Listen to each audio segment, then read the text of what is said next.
What's up guys, it's Shane here from House of Cards TCG, and I have a deck profile for you today. It is the Invoked Dogmatika plus the Destroy Phoenix Enforcer, which I think just really pushes this deck over the top, makes it a tier 1 deck. The synergy is insane. I can't wait to show this all for you guys. So yeah, let's jump right in.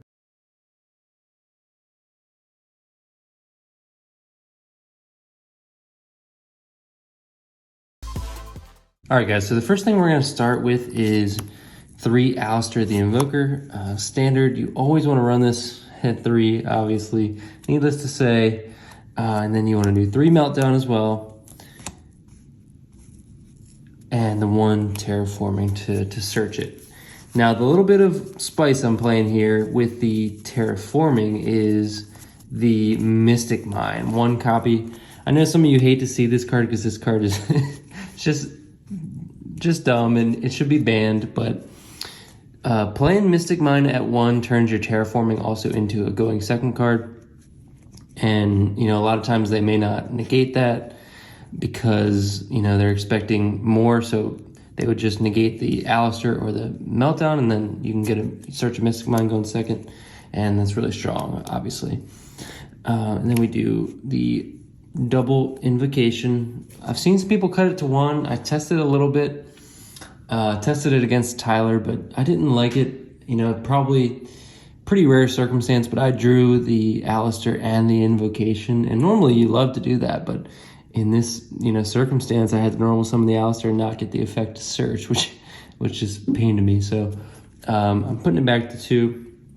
And then for a Dogmatika package, 3 Nadir Servant. It's one of the best spells, you know, not only in the deck, but in the game. It's just insane. So you got to play it at 3. And then I'm playing 2 Ecclesia. Ecclesia is really good. You do want to see it because, you know, it's a free special summon to potentially go into your Prey to Plant and then go into your Fusion Destiny package. So, you know, I like it at 2. 3 is just a little bit too cloggy for me. I considered cutting it to 1, but I think 2 is just the right number right now. Then we're doing the 1 Fleur de Lis, the 1 Maximus. Maximus is insane if you can resolve this and your opponent isn't playing, you know, like a package specifically meant to counter it. You're in a really, really good spot. So I like Maximus a lot. You know, it's always part of your turn 1 play, ideal play. And then the 1 Punishment, you don't need more than 1, you know, searchable. And it's a really strong trap, but it locks you out the next turn. So, you know, not the world's best play.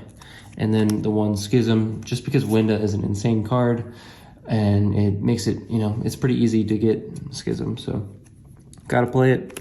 And then 3 Fusion Destiny. This card is nuts. This makes the deck tier 1.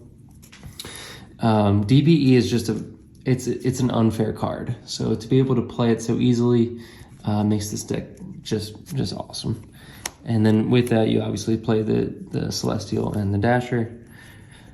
Next, we'll do 3 Prosperity. This card, you know, looking at 6 cards from your deck is broken. It just makes, yeah, it's just too good not to play. And then our going second cards, Hand Traps. Droplet is just really, really good this format. It's really good against Drytron. It's really good against the Bird deck. It's just really good against Sword Soul. It's just a really good card. And same goes for Imperm because it doesn't trigger Talents. So I like Imperm at 3. And then 3 Ash Blossom. Just, it's so generic. You got to play it. And 1 Called by the Grave standard. You know, Called by the Grave is really good. And here's a little bit of extra spice. I'm playing There Can Be Only One in the main deck. This card is just really, really good, this format. It's, in my opinion, the best floodgate of the format. If you play this against Flunderees, they can't play. You know, it makes it tough for the Bird deck to play. Just, you know, a lot of decks have a lot of trouble with There Can Be Only One. It's a huge problem. So that's the main deck. Now let's get into the extra deck. So, started out with the Almirage, the Secure Gardna, Anaconda. A lot of this is standard, so I'm kind of breezing by it. I play 2 Elder. It does come up. You got Maximus and you got Punishment. So it does come up. And then for our Invoked monsters, Ragin, just in case, you know, barrier statues floating around a lot. So Ragin is a good one to have. The Book of Moon Effect's really good too. So I like to play Ragin. Purgatory is really good, a board breaker. You know, it can attack them all, it does piercing damage. It can be a win condition. And then the Invoked Aguades, which is a really, really strong monster, you know, having the pop effect. Field control is really big this format. So having the Aguades is strong. And then 2 Macabre. Just, you go into Macabre so often. So I like that at 2.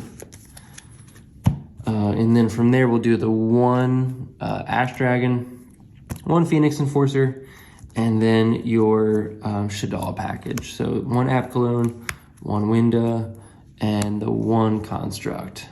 And that wraps up the extra deck. Now for the side deck, this is gonna vary based on your locals, but for my locals, I like Nib. So we do 3 Nib. You know, stops combo decks, obviously. So Nib's huge. And then 3 Droll. Droll and Lockbird's so good. Really good against the bird deck, really good against Flunderees. Obviously, crushes Drytron.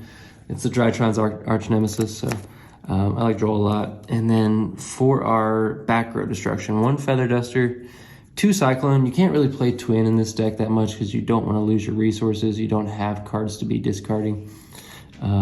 So I like Cyclone a lot. Banishing it is nice too. So you got that. And then 3 Evenly, which crushes a lot of decks right now because they're not putting up Omni Negates. And you can just slap the Evenly down and really, you know, it could be a nightmare for them. Next thing I'm playing is 2 Solemn Judgment. You know, you can, going first, you side this in. It negates anything but a monster effect, which is huge. And then I'm playing the 1 Red Reboot. And I'm playing this because this deck loses hard to Imperial Order or like Anti-Spell if you don't, you know, even D-Barrier. If you don't open the Cosmic against like Anti-Spell or Imperial Order, Reboot can also negate those. It's a win button against trap decks. So yeah, the 1 Reboot. So guys, let me know what you think down below about this deck list. What do you play in your Invoked deck, and what would you change, if anything, about this deck list? So guys, thanks for watching. This is Shane from House of Cards TCG, signing out.